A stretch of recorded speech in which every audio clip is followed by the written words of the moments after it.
I'm Steve Israel. I'm the president of the Black Diamond Historical Society. I want to welcome you to our presentation here today.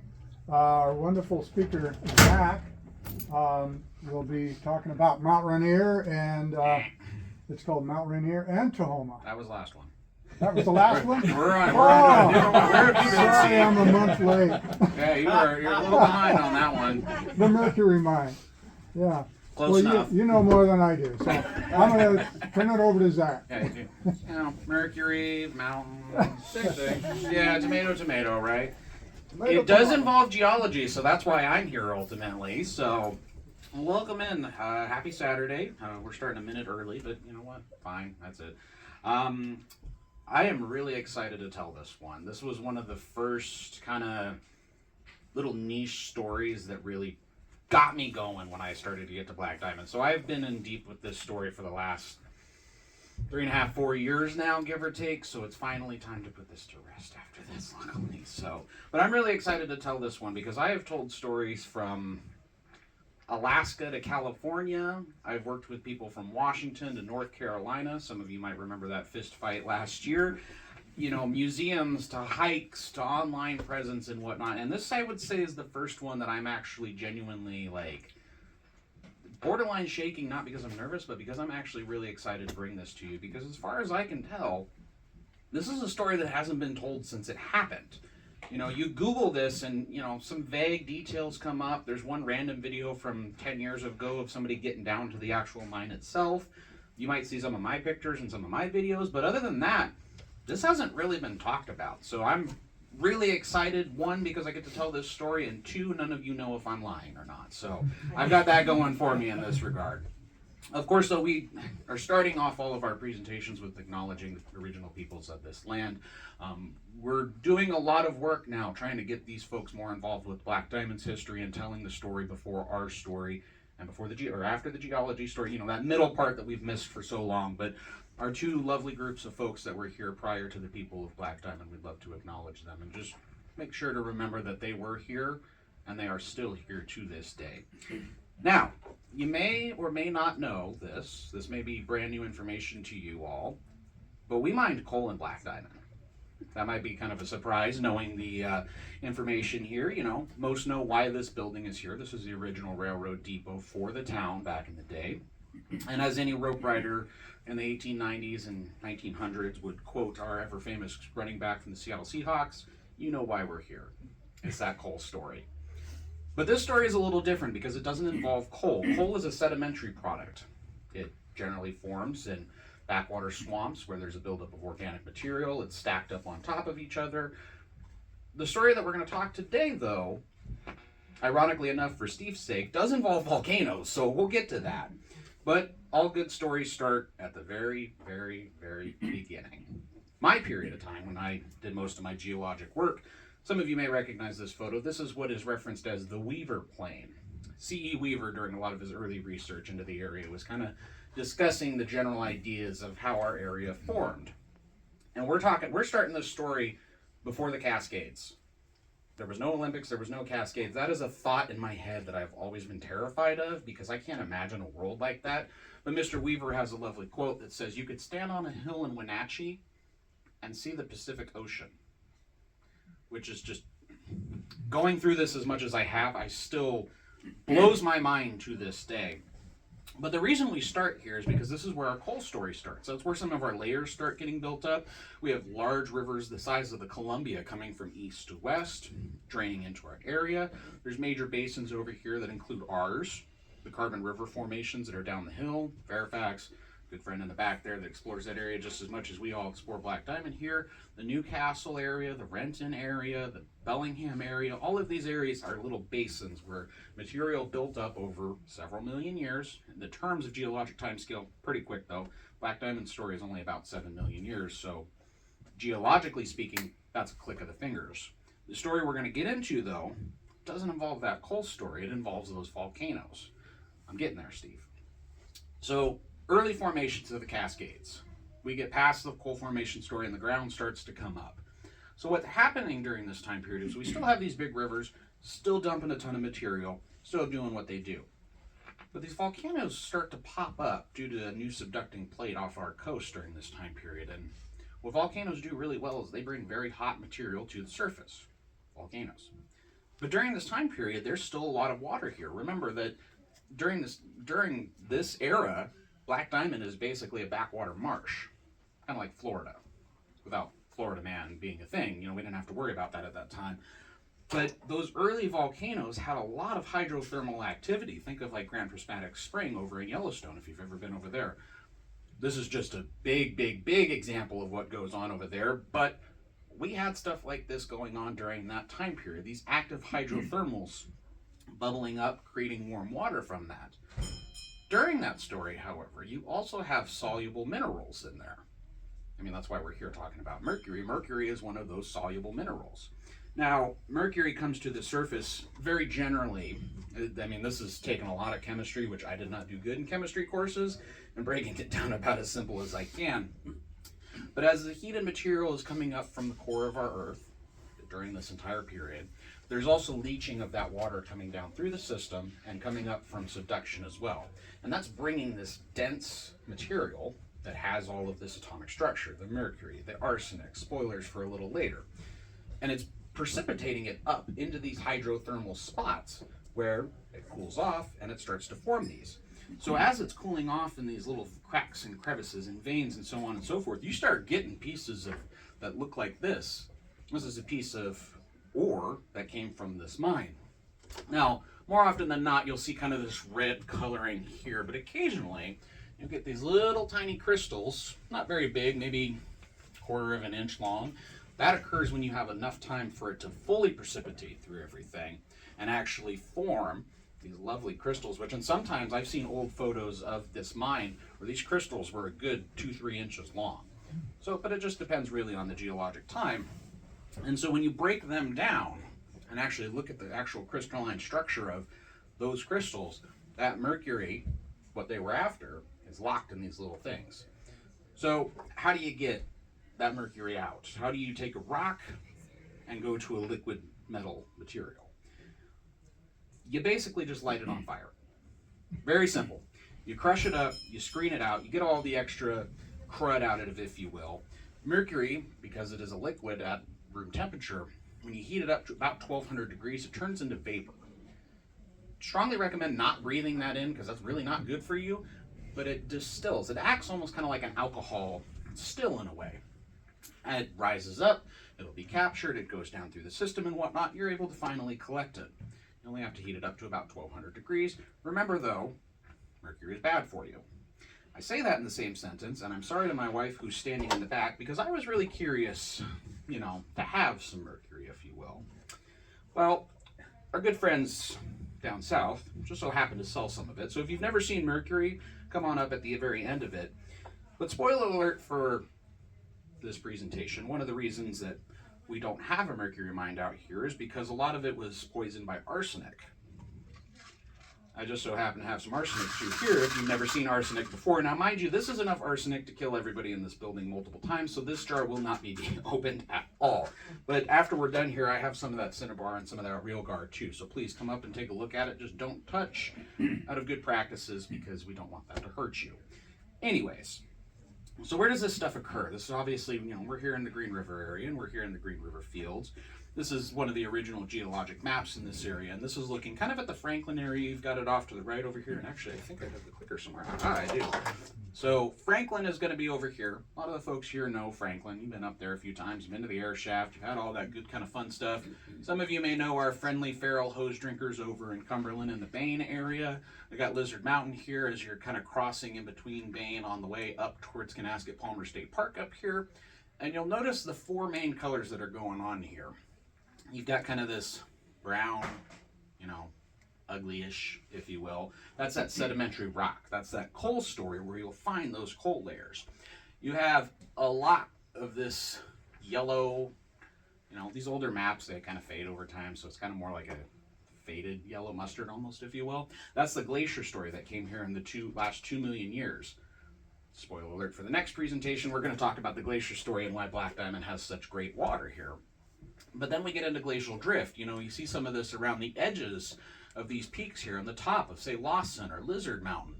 So our story is very much so dominated by that sandstone and by that glacier story. But where is that volcanic story at?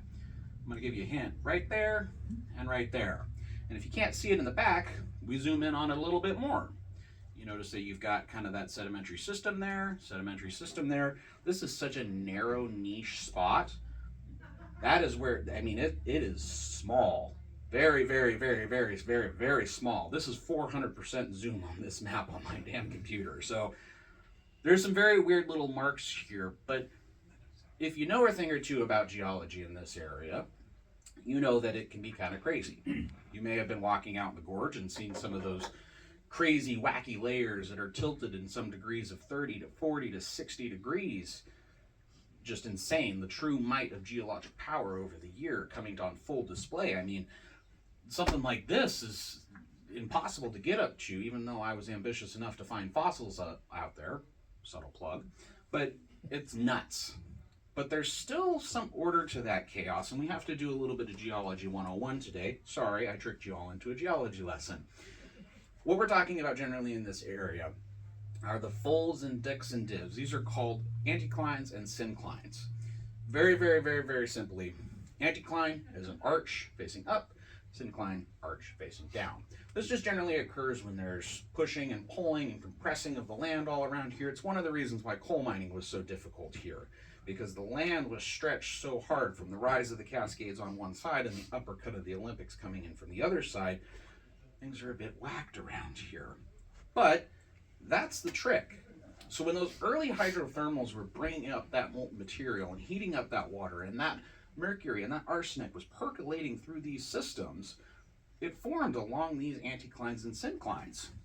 In fact, and here's our first photo from this series here, you'll notice that, and this is for the Royal Reward Mine, you know, general geologic map here, we've got altered andesite.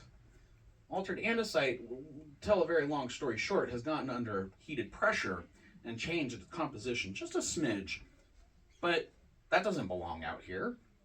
We don't, again, we're sandstone, we're coal, that's weird. It's that heated material from way back at the formations of the Cascades. It's puncturing into these little tiny cracks and crevices and is sitting in between the sandstone here and the sandstone over here. The space that we have here is only anywhere between 25 to 75 feet. This is a very narrow channel, if you will. And at the flow of the Green River, a lot of these cinnabar veins are going to start occurring right along the top of the anticlines. Now on the flip side, the other mine that we're going to be talking a little bit about, we're talking about the Cardinal Reward Mine. A little bit smaller of a system, but strangely enough, it's occurring at the bottom of one of those arches, which is a little weird, but you know, andesite's going to go where the cracks and crevices are available, and that is what it is. So let's start the story. We've gotten to the geology, we've gone back in time. How do we actually get to discovery of this mine? Well, prior to the story, there's actually a story before the story. They knew about this stuff back in the 1800s when folks referred, you know, white settlers were coming out here. They were actually pulling this stuff up bucket by bucket and selling it in Seattle because for some reason we thought that cinnabar was a good face paint back in the day, despite the fact that it holds mercury in it, which we know is a toxin. I'm not going to question it, but it was also used in paint. I'm not touching that one. But funnily enough, the area of roughly where Cardinal Reward and Royal Reward is also has coal, just similar. And I find this photo funny because this was the OK Coal Company. Just OK, you know, it's an interesting, and not what I would name a coal mine personally. I would say it's the best coal mine or the most wonderful coal mine, so on and so forth. But this was noted in the early 1870s. Not really produced, but again, kind of drug back towards Seattle, bucket by bucket, and it was noted again in the 1940s, and it was along the Franklin 10 coal seam, which has some of those really significant ducks and dodges and dids, but was again then collected by barrels, drug up out of the river. So now we finally, after all that backstory, we finally arrive at the start of the Royal Reward and Cardinal Reward Mine. But we first must meet the heroes of our story. We've got Larry and we got Ron. both products of the Enumclaw area, graduates of Enumclaw High School, both graduates of the University of Washington and the geologic program there. Larry worked for the Army Corps of Engineers, kind of just general geology work, nothing too crazy, nothing too, he was just a guy that did geology work for them. Ron, on the other hand, was more of a consult. He worked for a couple firms that, if you needed, your land surveyed, he was the kind of person that would go out and do that. But these guys were good friends from high school. They went to high school, they went to UW, they went through the whole process together, if you will. So they had at least an understanding of geology. Now, Larry is also an active fisherman. We got really good rivers for fishing in this area. And one summer day, Larry is standing on this bank, this exact same bank. Maybe not the same spot, but this rough bank here. I've seen some good-sized steelhead in these pools that are down there if you're willing to brave the adventure to get down there. And the pools here in this foreground here, which are slightly flooded, contain that lovely little red rock. Now, like, of course, a good rock handler that Larry is, and also being interested in geology, he picked up this rock and he said, that doesn't match anything around here. This is weird. So, like a good rock hound, he threw it in his bag, took it home, started doing some research into it, and realized, oh boy, we got something here. From there, everything stayed pretty quiet for the next 4 years, until a nice big article popped up in the Seattle Times regarding this story. And Larry literally says it himself. I was fishing my way up the river on a nice summer day. I wasn't prospecting exactly. Again, a good geologist. You're never exactly prospecting, but you're always still looking at the ground. Guilty as charged. And I spotted this float ore at the bend of the river, right where the Royal Reward Mine is right now. So while he didn't catch any fish that day, you can make the argument that he found something pretty neat.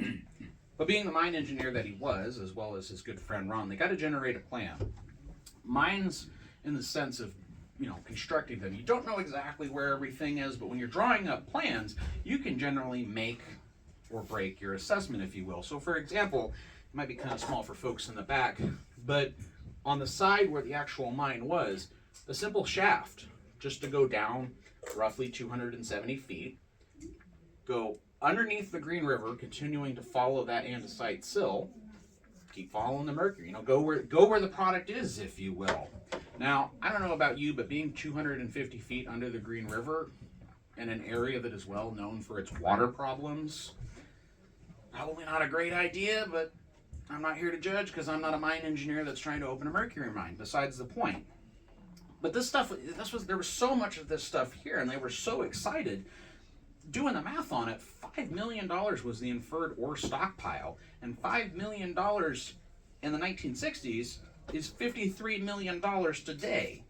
So you could see how somebody back then and there is excited and ready to go for this story. They also had a little bit of a complex, if you will. Larry's quote, for those in the back, discussing the difference between a metallic mine versus a sedimentary mine, if you will, coal mine, is a coal mine is nothing but a factory. I know some coal miners that would take great offense to that statement. But you know what? Soft rock, easy to dig through, so on and so forth. But at this point in time, it's time to start actually doing the work. So Ron and Larry form the Washington Mining Company. They also bring a gentleman in by the name of Bert Avery. He was a mercury miner just the same, but he was down in kind of Northern California, Southern Oregon, pretty well known down there for what he was doing. So the fact that he was able to reel him in for up here is a pretty big deal. So we got to get this story going. So they go to the Seattle Times and they say, hey, we got this unique investing opportunity. Front page story of the Seattle Times. Right there, in color in the 1960s. That's a pretty big investment, if you will. This is the track that would be just right over the Green River. And while you can't get down there necessarily today, it's still pretty impressive that they got that coal car, maybe 50 feet above the river, roughly, give or take. I also really appreciate that they call it Quicksilver, because Quicksilver sounds so much cooler than Mercury, at least in my somewhat biased opinion.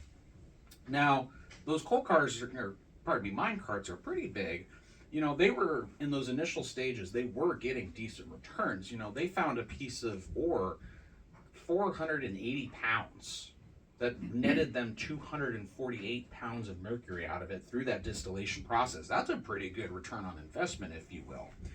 And of course, Larry here is going to show us roughly those pools that he was standing on in that color photo that we showed originally, standing along the bank. And it was just a happen chance that Larry was just in the right place at the right time. Now, they're a little different in this story than, say, our coal mines. A lot of our coal mines are just down on a slope. You basically drill a hole, at an angle down, find the slopes, do your gangway, so on and so forth. They picked a little bit different route because they were following these andesite sills through the entire system. They decided to go with a shaft mine, which is interesting. There's not very many of those out in these fields here, again, because of those crazy, wacky layers, but, coal mining is a little different. And what I find very funny about that is that previous statement where they said, coal mining is a dirty factory and whatnot. This gentleman here has very dirty hands operating that lift system. So, come on, dude, don't be running your mouth and then going and getting dirty. Like, why you gotta be like that? Now, what I also find interesting too is that they'll sit there and they say, all of his products and whatnot, it's, a lot cleaner and whatnot, but they were also a lot smaller than, say, their neighbors across the way at the OK coal mine. Run your mouth all you want, but some of these structures are very, very similar to some of the other structures that we would have seen regarding coal mines. So, it ain't broke, don't fix it, right? So let's actually go into this mine and see what they were seeing, if you will. Mind you, these photos are in black and white. They only paid for color on the front page. Pretty expensive. So to drop down into this thing, they had an 8x14 shaft that goes down, and they were, trying to dig down to get to about that 270 foot level to then go across the river. Obviously using that lift system, kind of like an elevator, generally speaking. A little bit different look at kind of how they were planning on doing this. So you've got that head frame piece that you saw at the top of that shaft there. Dropping it down, kind of doing test holes along the way. They had a little bit different of a raise over there that was used kind of as a transporting goods and services out of it. If the shaft failed, wasn't that big of a deal. We want to protect the main one. And then from there, they're going to go right underneath the Green River, continuing to follow that igneous sill all the way. Now, you do have to build infrastructure for this. You can't just pull rock out of the ground and hope and pray it's going to be good to go. So right where the mine is, where the actual entrance is, this is kind of their setup. We've got a warehouse, we've got a reduction plant where you actually step down and crush the material. You got a spar pole, if any of you loggers know anything about that fun stuff. The actual audit where they were going in and out, dumping it right into the river, because that's just what we did with tailings back in the day. Who am I to judge, if you will? And then a nice existing access road, which, they could drive those old 1950s trucks up and down. But just the same as coal mining, their layers are just at those wacky, crazy angles. They might run their mouth, but they're still dealing with the same problem that our coal miners were. So, this gentleman over here, God, what is he standing at? At least a 35-degree angle sitting there, not looking fun. And Larry and Ron, of course, inspecting the rocks, looking fancy, if you will, for their, GQ photo shoot, if that was a thing for miners then. Now, the interesting property about mercury is that this is 10 grams of it. This doesn't look like much, but it is incredibly dense. You can have this standing next to a thing of gallium, which is another semi-metallic liquid material, and it'll be about that difference in the total volume between the two. So the average way to ship mercury after it's gone through that whole process is just simply put it in a flask and call it good. But because mercury is so dense and it weighs a lot, one flask, which is what our good friend there, Larry, is sitting in front of, weighs 76 pounds. That is not very big. That thing's probably, the size of Larry's head? But 76 pounds of this liquid material. Now, for these two guys in those early days, they were able to ship out quite a few of these flasks. It was between 40 to 70. I've heard different numbers. Either way, they're shipping out these flasks full scale.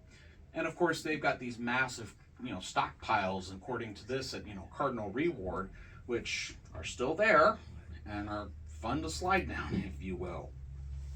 Now, as with everybody, it doesn't have to be a miner, but any of us in this room, you always need more money. That's why they were advertising in the Seattle Times, because what it boils down to is you need money to dig these holes. So operating expenses for one of these years is $150,000 in 1958. That's a lot.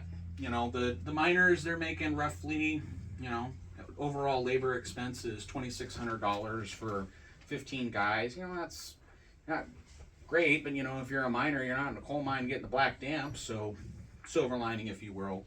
And they were getting so excited at this point that Larry actually started signing his name as Moneybags.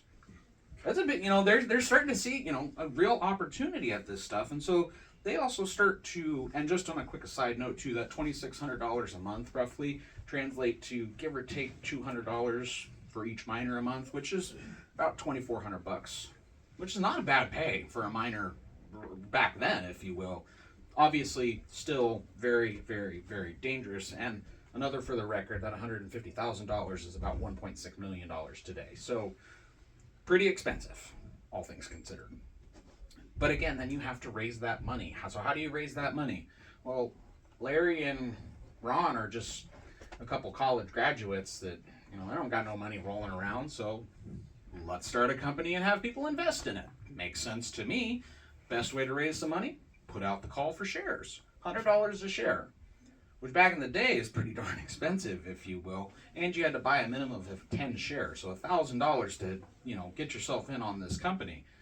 Not small, but they were able to start getting investors because you're starting to get excitement. You're like, this is the only mercury mine in the United States, the newest one in the last 30 to 40 years in this area. That's a big deal, generates a lot of excitement. And you saw that price tag, $5 million a year. Like, that's a pretty good return on investment if you can get that stuff going. And of course, what they didn't share with them often was the associated hazards. Even in the 1960s, they're wearing full mask respirators because that mercury vapor that we talked about can and will kill you after long-term exposure. I'm sure you've heard of Mad Hatter disease. Terrible way to go. But also, they were also dealing with arsenic, which generally, chemically speaking, goes along with mercury, kind of in the same step. The mine also was somewhat ramshackled together. You know, that is not proper support for rails. It was kind of just throw the tie down and hope. But, you know, they were hand pushing them, so, you know, it's not that big of a deal. And I want to know, too, is back here, where the heck did that rail go?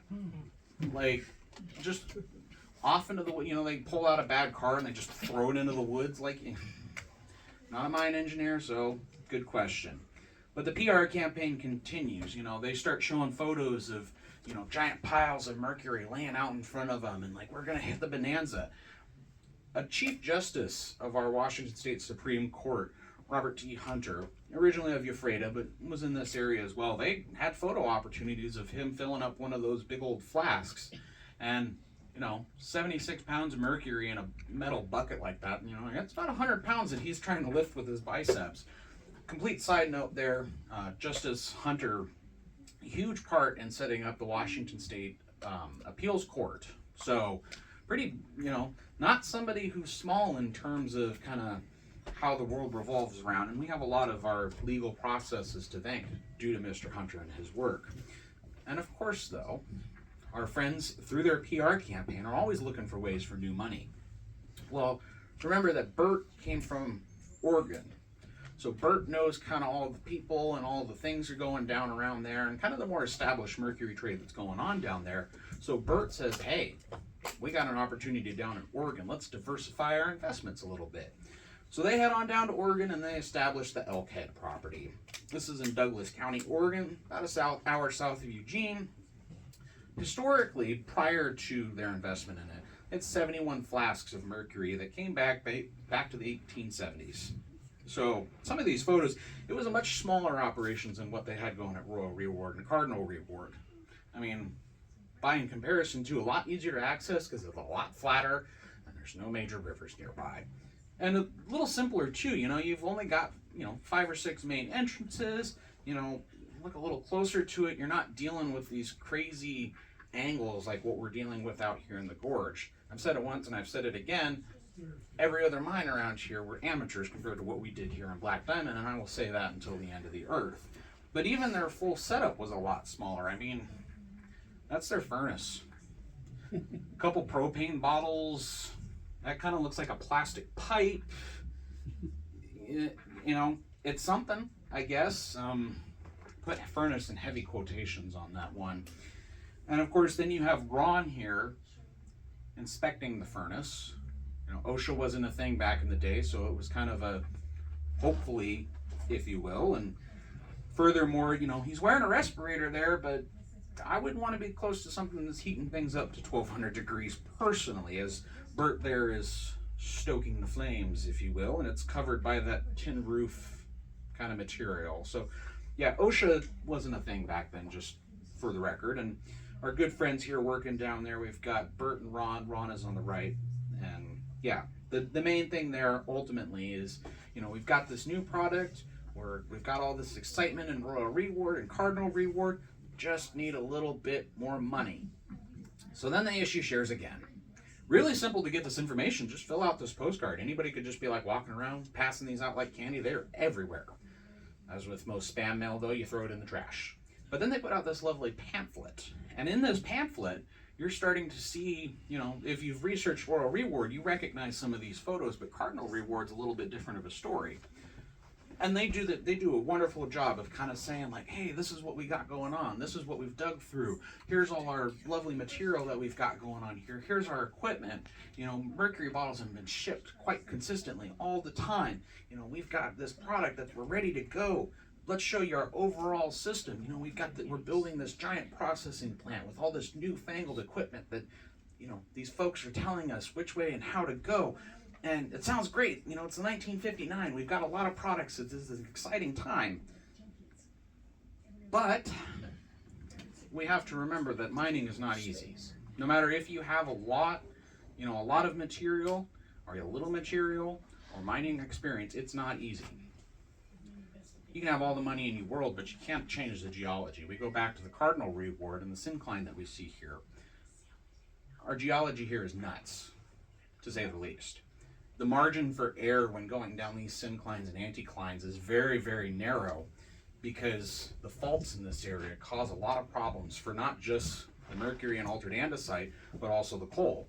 There's often reports where miners will be dig, and the seam runs out.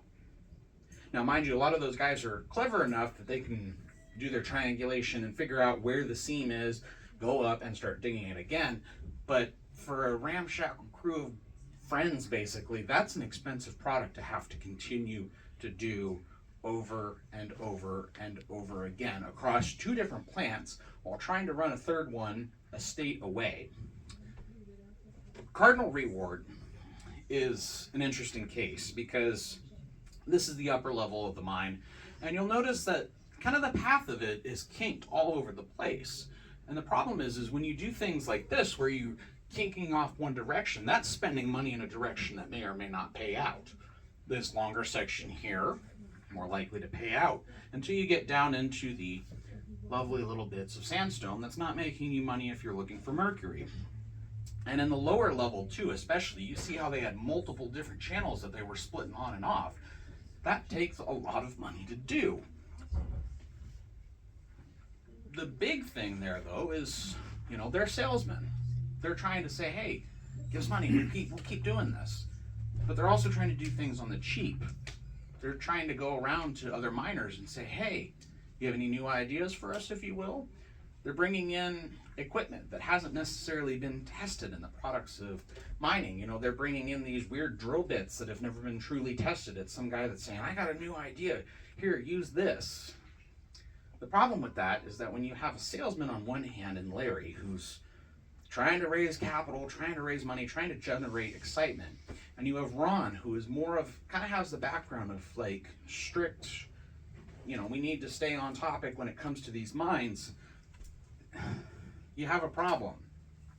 And unfortunately, our good friend Ron submits his letter of resignation.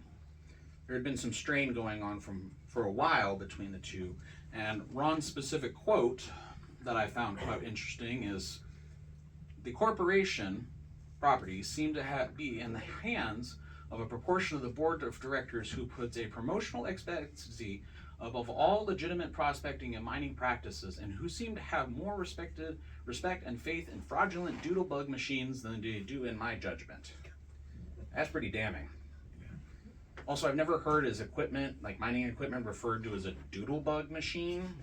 But you know what? That is what it is. So Ron calls it quits. And that's not good. Because you lose somebody that was very focused, was very driven on finding this product and finding the angles and all of that stuff.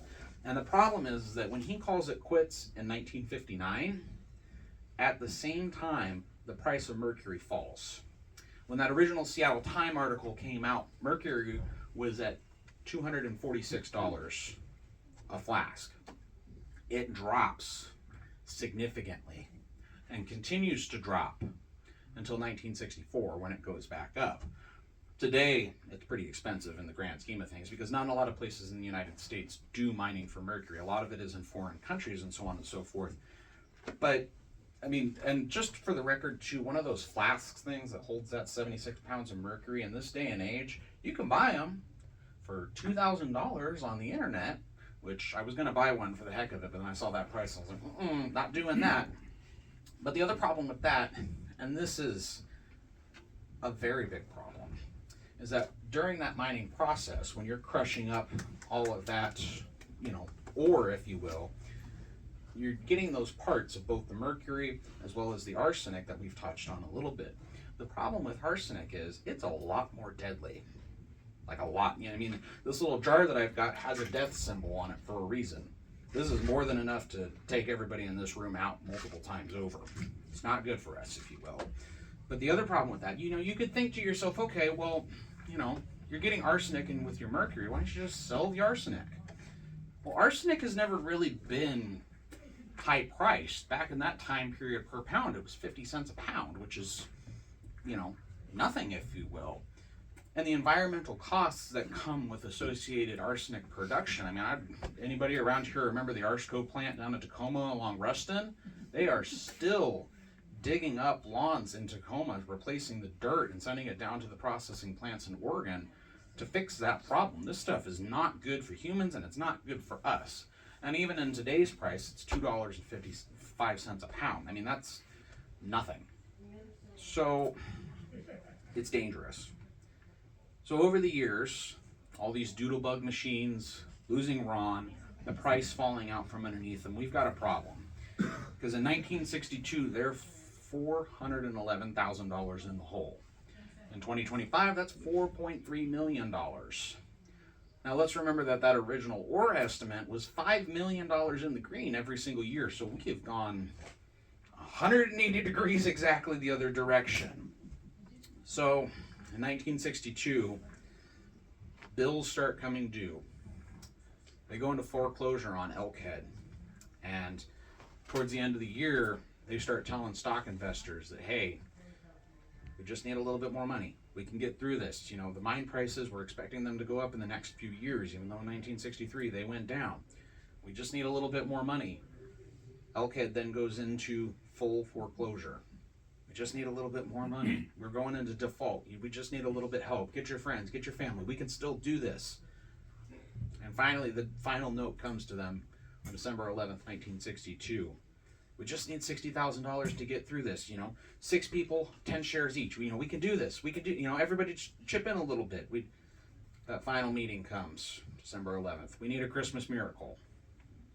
And at the Roosevelt Hotel in Seattle, a lovely building. It's no longer the Roosevelt Hotel. I don't remember the name of it. I see it on occasion. Beautiful building. Named for Theodore Roosevelt.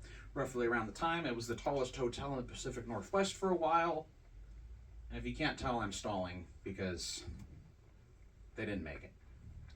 The end of their time period came due to the poisoning of the arsenic, the doodlebug machines that they kept trying to bring in, thinking that they were going to make a bunch of money on that. And after 8 years, you have nothing but a mine that's left. And Larry and Ron are, strained. And Bert was off, back down in Oregon, if you will.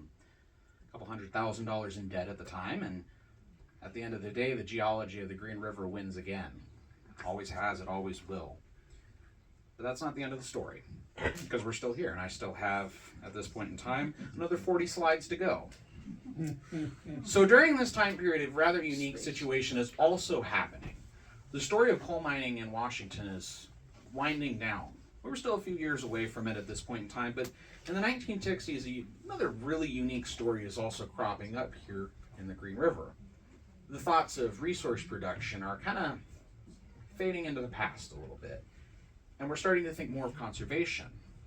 A gentleman by the name of Wolf Bauer, and this is the first time I've actually mentioned him at the museum, and I'm really happy to do this because we really want to emphasize how important this guy is. We would not have the Green River if it wasn't for this gentleman. There would be a dam at Flaming Geyser if it wasn't for this gentleman. He saved the Green River. Very similar in the same step that Ron and Larry were doing with the Seattle Times pictorial. Our good friend Wolf there did something very, very, very, very, very similar.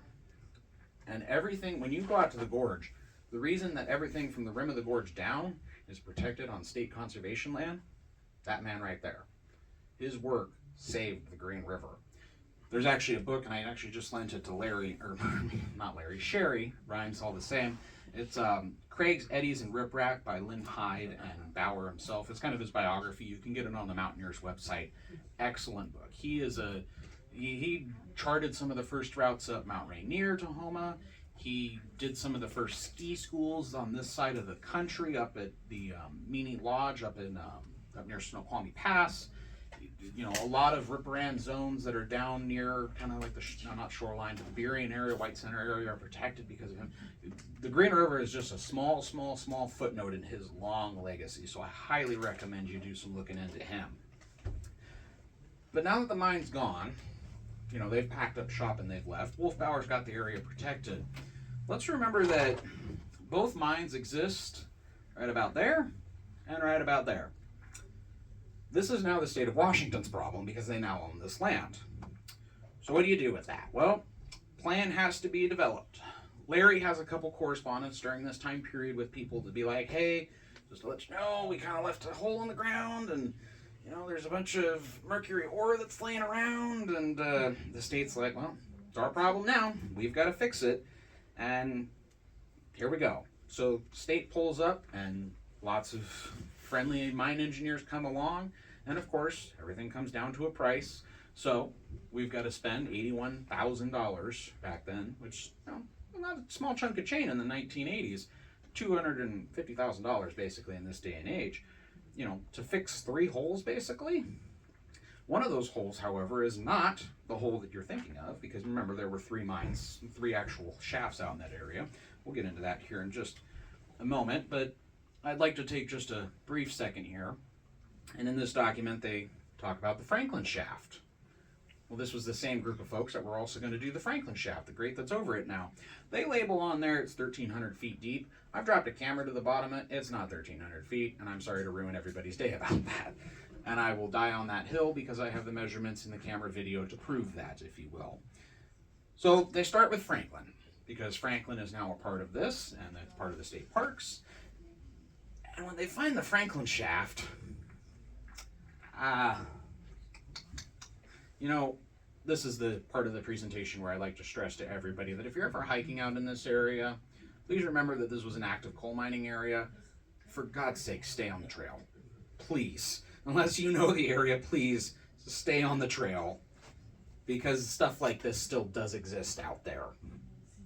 And just to give you a little bit more scope about it, when they excavated it, you can very clearly see on the sides right there, it wouldn't take much to slip in between those rails and fall 313 feet 6 inches to your death. So once again, please stay on the trail. Obligatory statement. Now, they really went for it too, because this steel rebar goes pretty thick under that concrete. You know, if you've seen that concrete pad, it's rather large and it looks quite lovely. You know, a lot of us go up there in this day and age, and if you go up there with kids, you drop rocks down in it, you get a good little giggle. I've heard some people have dropped firecrackers down to the bottom of it. I can't imagine the noise on that. And I've heard some people have dropped the equivalent of a Molotov cocktail down it. Let me stress to you that there are gases in mines, and that could come back up. I don't think that that's a good idea. What you do in your spare time is on you, though, not me. But we still have to contend with those mercury mines. Those darn mercury mines are still a problem to this day. Well, just the same, we've got plans, just like we did with Franklin. Now, these are a little bit easier to access, but also harder to access, if you will. You know, to get down to Cardinal Reward in both of those sites, you know, we've got this little road right here that just wraps around here. I can confirm that with some of my friends that are in the audience today that that road is easy on paper, but not easy in practice, if you will.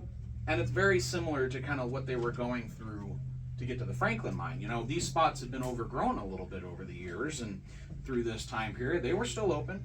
There's some people that have reached out to the museum discussing this stuff, saying they found these holes when they were kids working out there with their dads, you know, fishing out there or swimming during the summertime. Again, I stress, if you don't know what you're doing, please don't go in mines. Not good for you. Now, what's the simple, how do you close a mine? Usually it's blow it up. It's very simple.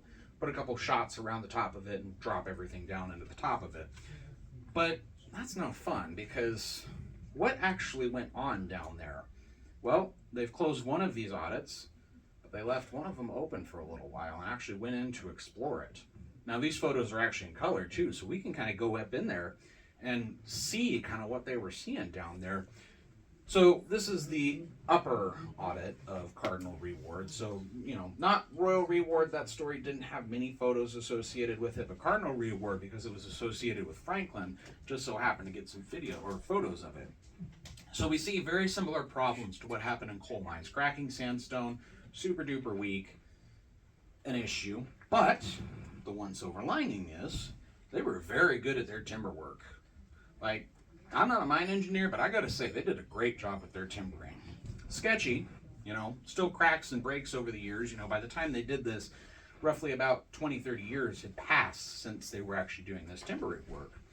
And then you get into some of those kind of splits that we were talking about that started costing them money. You know, laying these timbers is not cheap, because you, one, have to cut them, two, have to bring them in, and three, pound them into place. But my God, man, they did a great job at timbering that stuff up. Here's another one of those kind of splits, and I mean, just, man, again, I don't know much about timbering, but that looks really, really, really, really good to me. But also then, if we look a little closer, you can see some of that Mercury sitting on, or those cinnabar ores sitting on the walls there, and kind of what they would be looking for in the mine here, these giant red streaks that indicate, hey, there's ore here, time to cut that up. But of course, just the same as our other two mines, the story's got to come to a close. Similar to the other story, drill a hole, pack it with explosives, thus ending the Mercury story in this area. I was going through this whole process and kind of thinking to myself, what is kind of the story here? It's kind of like a fish story, you know? Larry was out fishing one of these days, and he came home and told his wife, yeah, I caught the big one. You know, it's great. This is amazing. You know, it's such a great fish story. And the end of it, it just ended up being a little tiny minnow. So, to this day, when you go back down this area, the river and rock doesn't care. You know, the rock out there has been there for the last 40 million years. It will continue to be there for the next 40 million years. Spoiler alert for the next presentation, the Green River's been going through that area for the last million years. It's going to keep going through that area for the next million years. But those fleeting years from 1956 to 1962 do still have subtle memories. You can still see some of that crazy geology that's along the river out there, and potentially savor some of that on the northern side of the river. I mean, this stuff is still actively laying on the ground. I want to stress this to you, that the State Department of Ecology has done tests in the rivers, and there is a slightly elevated level of mercury and arsenic just a little bit downstream of it. You know, if you're swimming at the resort, you're probably fine.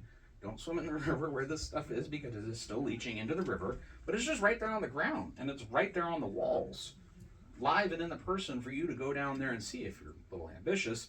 You know, that's almost something you want to cut it off and take it home with you, if only it had a little less arsenic in it, besides the point. But I mean, it's just this orange paint that's on the hillside here that doesn't match this coal story at all. It's the geology of this area that has taken these, you know, white streaks that we see here that are indicative of that hydrothermal material that was heated back during this time period that brought that cinnabar railguard to the forefront of what we see today, right along the river at this kind of dip that we see going along there. Your mic's off. Oh, is it? All right, well then I'll just speak up for folks in the back. Can you hear me there? Perfect. I think the mic probably died. Yes, it did. All right, so I'll just get loud then at that point in time. Do I need to continue to go louder? No. Well, Sherry's telling me that I need to be louder. A little bit for all the way back. Oh, well, you know, he's young. He's got good ears. You can do it. I've heard Well, we're almost done, so we'll keep going. You know, my voice is also a little scratchy because I was at a soccer game last night, and I was like, I got a presentation today. I probably shouldn't yell, and then I ended up yelling. So we're almost done because that float ore is still laying on the ground there. You know, if Larry was around, you know, he could still find that stuff just laying on the ground there. And it makes sense why he'd be so curious. This doesn't match our geologic story at all. It definitely isn't black like the coal story. You know, my geology eyes, the first time I laid eyes on some of this stuff, I was like, okay, there's something cool here. Now, when you go back across the river and you get to the actual entrance and that lower audit that would be there for Royal Reward, this is ground zero. This is where the story happened. They obviously blasted it closed, but it's very surreal standing at this spot because, you know, a lot of the coal mines in this area, you've got no indication. There might be a little bowl in the ground that kind of indicates it. You might find some equipment there, but this is just there. It's a very quiet, very surreal spot that you either have to swim in the river or rappel 50 feet down a hillside to get to. Just saying. But then there's also the Cardinal Reward site, which I visited just recently, and that tailings pile that they were just dumping off into space, if you will. Do reminder, though, that this is not easy to get down. That road on that map makes it look like it's easy. It's really not. But this is all that's left of Cardinal Reward. Just some ferns. Thank you to Ed and Keith for coming along with me to this wacky little journey that was. It was very exciting, but very, very tiring to get down there. Amen. But then there's that main plant area where they actually did the work of distilling that mercury. And the main location is wide open. You can still see the foundations that are there. You know, this is kind of the main storage facility where they did a lot of operations and so on and so forth. It's covered in ferns and moss, as much of the stuff in the area is here. But then you've got some of the actual stand pieces that are covered in moss and ferns, just like much of the area. And then you ultimately have that lovely little doodlebug machine furnace that they had that still stands there to this day.